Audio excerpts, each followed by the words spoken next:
première vue, c'est une piste de karting tout à fait normale.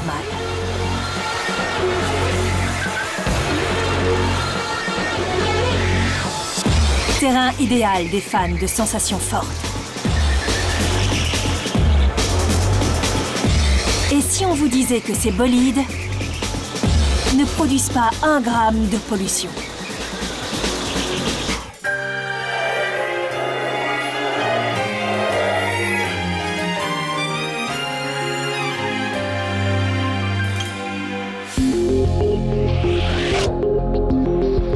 Londres est l'une des capitales les plus polluées au monde. Mais malgré ce constat effarant, c'est non loin de son centre d'affaires, la fameuse City de Londres, qu'on trouve une des pistes de karting les plus écologiques sur Terre. Alan, son propriétaire, a décidé d'aller à l'encontre de l'une des valeurs sûres des sports automobiles, le rugissement des moteurs. Il a investi dans des kartings à propulsion électrique. À la base, c'était une opportunité pour faire du business. Nous avions une expérience de 4 ans avec une autre entreprise, avec des cartes à essence. Et nous avons décidé de venir ici et d'investir dans des cartes électriques. Nous avons tout de suite été impressionnés par leur performance. Même s'il s'agissait d'une grande innovation, très difficile à accepter par l'industrie et les puristes, qui aiment les cartes à essence pour leur bruit et pour les sensations qu'ils procurent. Et jusqu'au moment où ils essaient un kart électrique, c'est très difficile de les convaincre. Allez les gars, il y a une équipe de télévision qui veut vous filmer. Allez bien, dis-moi ce que tu es en train de faire. En fait, on est en train de remettre ce kart en état. Ok. Et on remplace certaines de ses pièces. Et il sera prêt dans combien de temps? Ça va nous prendre encore 3 heures environ. Bien. La plus grande réticence des puristes concerne donc les sensations de conduite. Rien de tel qu'une petite course pour vérifier tout ça. À gauche, un kart électrique, démarrage instantané. À droite, un kart à essence, à démarrage manuel, comme une tondeuse à gazon.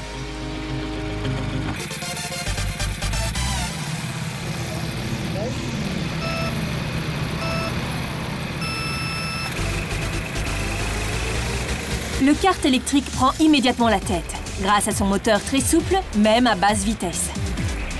Contrairement à un moteur à essence classique qui est meilleur à haut régime.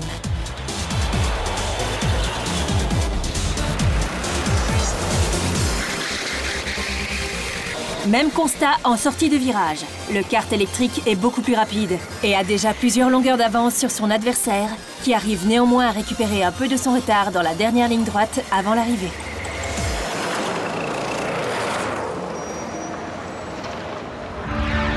Retour au stand pour nos 2 pilotes. Aucun doute, en plus d'être nettement plus silencieux, le kart électrique est globalement beaucoup plus rapide à puissance égale.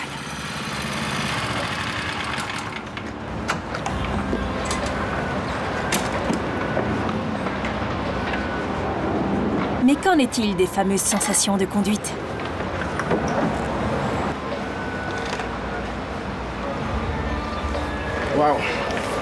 Waouh, le kart électrique est quand même nettement plus performant.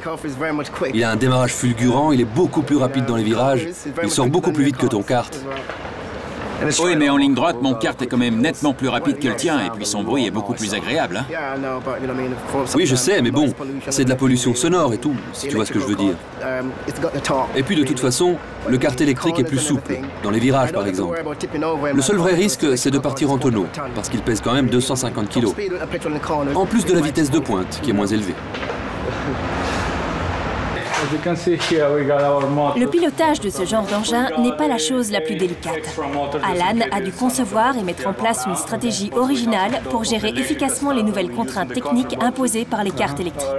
Et là, nous avons les batteries pour les tester. Bon travail. Il y a des caractéristiques qu'il faut comprendre et maîtriser d'un point de vue de l'ingénierie. C'est pour cette raison qu'on va dans les hautes écoles et universités pour engager des jeunes diplômés ou encore aux études qui adorent l'expérience de travailler avec nos cartes. C'est fantastique. Diane est l'un de ces étudiants.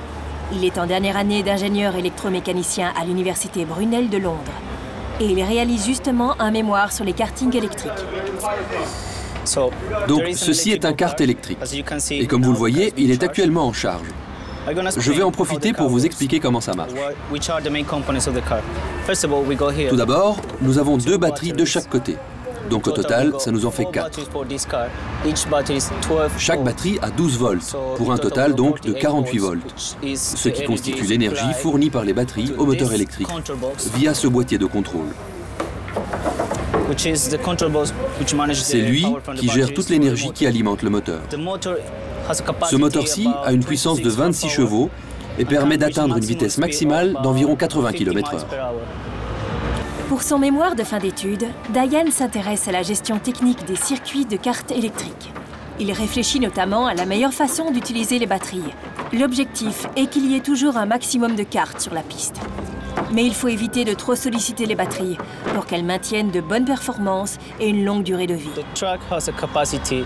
Ce circuit peut accueillir 12 karts en même temps. Donc, dès que ces 12 karts terminent une course de 8 tours, ils rentrent dans la voie des stands et nous les mettons en charge. Pendant ce temps, 12 autres cartes peuvent sortir pour faire 8 tours. Et c'est comme ça qu'on gère les batteries. 12 cartes en course et 12 cartes en charge tout le temps. Grâce à ce système, on peut maintenir de bonnes performances tout au long des 8 tours. L'idée est simple mais efficace. Les batteries sont rechargées complètement pendant la nuit, ce qui permet de démarrer la journée suivante avec des performances optimales. Pendant la journée, chaque carte fait 8 tours sur la piste, puis passe 8 autres tours en recharge. Grâce à cette gestion, même au bout de plusieurs cycles, on garde des performances similaires à celles qu'on avait le matin pendant toute la journée. On ne décharge jamais complètement les batteries, car s'il y a bien une chose qui réduit leur durée de vie, c'est des décharges profondes. Dayan a aussi d'autres responsabilités au sein du circuit. Par exemple, il s'occupe de l'entretien des pièces mécaniques des karts, comme ici, la chaîne de transmission qui relie le moteur électrique aux roues.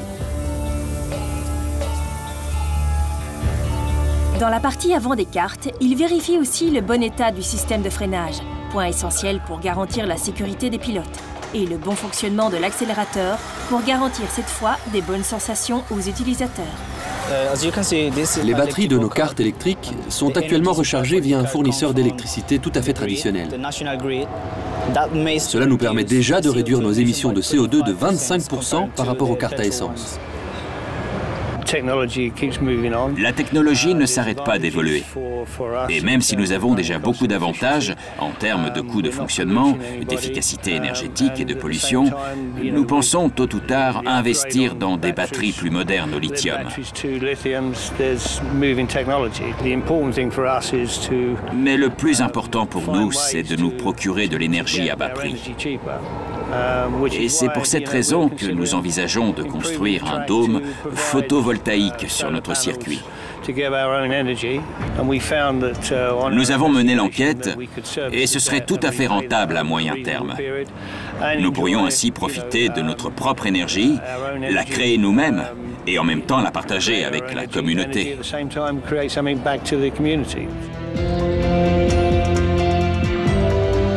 Le projet d'Alan est très ambitieux. La structure recouvrira la totalité du circuit et permettra d'installer 4 rangées de panneaux photovoltaïques. La puissance totale sera de 110 kW. C'est l'équivalent de 20 fois la puissance moyenne d'une installation domestique. Une puissance bien supérieure aux besoins du circuit, dont le surplus sera revendu à l'opérateur du réseau électrique et permettra d'alimenter le quartier en électricité verte et à prix réduit. Au total, on estime qu'il permettra aussi d'épargner 38 tonnes de CO2 chaque année, comme si on arrêtait d'utiliser simultanément 165 frigos. C'est une passion pour nous. Les gens doivent adhérer au concept du kart électrique, car c'est une solution vraiment durable. Heureusement, on voit que l'idée se ferait un chemin, même dans l'industrie automobile et dans le grand public.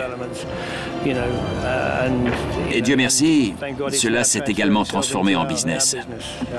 Vous savez, il y a une reconnaissance politique aussi, car il n'y a pas de piste de karting à essence à Londres. Ce qui veut dire que tout le monde commence à reconnaître que c'est une évolution positive, surtout après avoir goûté aux excellentes performances de nos cartes électriques. C'est grâce à ce genre d'initiative que le sport automobile loisir peut lui aussi devenir enfin durable.